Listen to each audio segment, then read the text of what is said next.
Sure, you can film me. Oh, there we go. Oh, You're on. I'm having chest pains. Boyer, help me, dude. Help me. Oh, I'm not kidding. I'm not. This is scary. Burrito. It's the burrito talking. Oh, my goodness. For those of you just coming in, we're talking about trying to come up with ideas for an after-dinner speech, this humorous speech that makes a serious point. We say the best place to start is looking for a serious point, and I think one of the things that you want to do is get in touch with stuff that you think is a problem, that you're not happy with, because an after-dinner speech, and it doesn't have to be this way, but 95% of them are funny, persuasive speeches.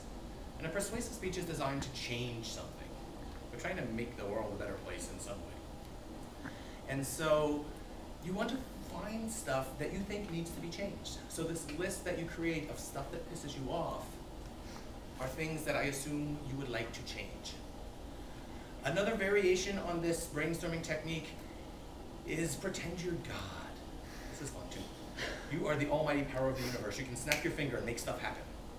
If you could be God for 1 day or 1 hour, and you snap your fingers and make things change, what would you change? And make a list of all that stuff. Again, this creates a list for you, and you only have to find one thing out of these multiple lists that you wish was different, because that's the root of this desire to change, that something is unacceptable. Or you can just look through lots of newspaper articles and magazine articles and periodicals and look for something that just is really stupid or pisses you off. You just say, like, I can't believe that George Bush said that. The fact that he said that is reflective of a mindset that is so screwed up that needs to be changed. And that then becomes your topic. It might be just one random quote from, and I don't mean to pick on George Bush. Yes, I do. Yes, I do. Or Barack Obama, or whoever. It's a nonpartisan attack. Multi-partisan, omnipartisan. And you got to do this in your after-dinner speech too. Get that, Blair? That's the gesture that just makes people laugh. See?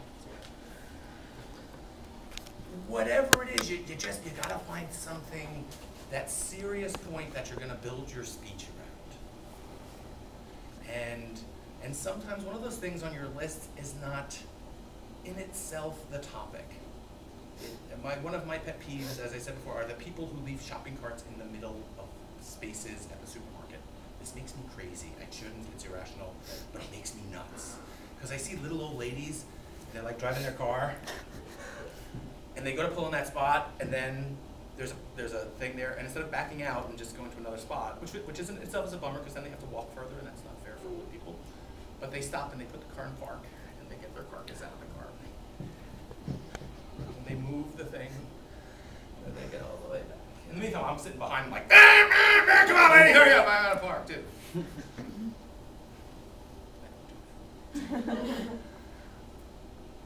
Now a speech on putting your wagon back in the little wagon lane that is set aside for wagons to be put back in, that's not going to be a very meaningful, significant speech. But that could be an example of a larger issue about people being inconsiderate to other people, that I'm in such a hurry that I don't care that I make an inconvenience for other people. Someone's got to go and move that cart, or can't park there and has to park further away. Maybe it's an elderly person where every foot counts, like they don't have much time left. And so maybe the specific things on your list are not your topic, but they're an example of a larger societal issue. And generally, these topics need to have some societal significance. If you heard Jess talk about informative speaking, or you hear whoever's doing persuasive, I don't know, I hope it's not me. I probably should be there if it is. But with your public address speeches, one of the big things is a significant statement. Why does this warrant 10 minutes of our life? Who cares? You got to make us care. So in these lists, you're trying to come up with a topic that has some societal significance, it's got some weight to it. But at the same time, you're going to handle it in a real funny way. We'll get to the funny stuff later. Somewhere in there, in talking with your coach and reading and making your list, you got to come up with a topic. And you're going to do some research. Sources are something I think there's a pretty wide range of beliefs on in terms of how researched an after-dinner speech has to be. Oh, not yet, not yet. Oh, good. Folks, stop, shh. How do I make this bigger? I have to set this up too. Oh, it's so small.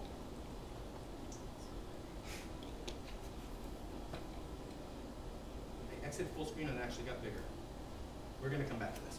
Oh boy, I would be sorry we did this, but whatever. If you're familiar with this speech, you know my trepidation. Yes. What the hell was I talking about? Sources. There was a time long, long ago when dinosaurs ruled the earth and Mark Hickman was a competitor. Oh! We're up. They're not. Yeah, you gotta throw some stuff in for the old people. After dinner speeches had no sources. I know it's hard to believe.